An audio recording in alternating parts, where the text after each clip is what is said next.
भगवान शिव को जहाँ एक तरफ भोलेनाथ कहा जाता है तो वहीं दूसरी तरफ उन्हें सृष्टि का विनाशक भी कहा जाता है, जो शमशान में बसते हैं, जिनके शरीर पर भस्म लिपटी रहती है, जिनके साथ भूत प्रेत रहते हैं। ऐसे देव को भोलेनाथ क्यों कहा जाता है, ये जानते हैं।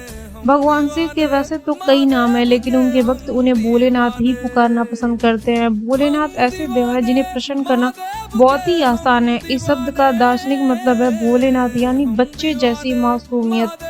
नाथ मतलब भगवान, मालिक। भगवान शिव को जहाँ एक तरफ भोलेनाथ कहा जाता है, वही दूसरी तरफ उन्हें सृष्टि का विनाशक भी कहा जाता है, जो शमशान में बसते हैं और जिनके शरीर पर भस्म लिपटी रहती है, जिनके साथ भूत प्रेत रहते हैं। ऐसे देव को भोलेनाथ क्यों कहा जाता है, लेकिन इन सब के बावजूद शिव भोले ही हैं। उनके अंदर ना अहंकार है, ना ही चालाकी। उन्हें अपनी शक्ति पर बिल्कुल भी अभिमान नहीं है, इसलिए वो भोलेनाथ है।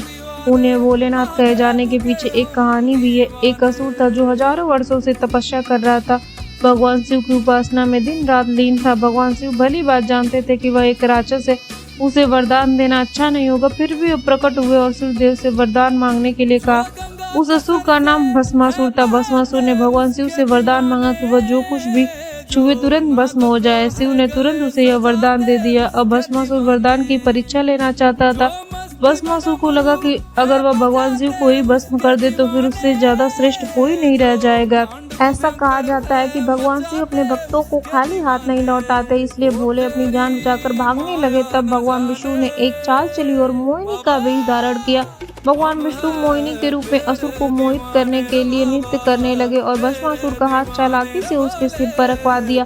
इस तरह से भस्मासुर नाम के राक्षस से मुक्ति मिली। इसीलिए तो भगवान शिव को भोलेनाथ कहा जाता है, जिनसे वरदान पाना सबसे आसान है।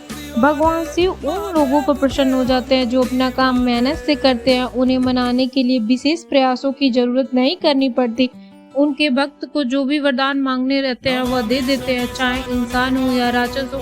वह सबकी मनोकामनाएं पूरी करते हैं। तारकासुर नाम के राक्षस ने कठोर तपस्या की थी। भगवान शिव उस पर भी प्रसन्न हुए और वरदान मांगने को कहा था। तब तारकासुर ने शिव से वरदान मांगा कि भगवान शिव के पुत्र के अलावा कोई उसे मार नहीं सकेगा।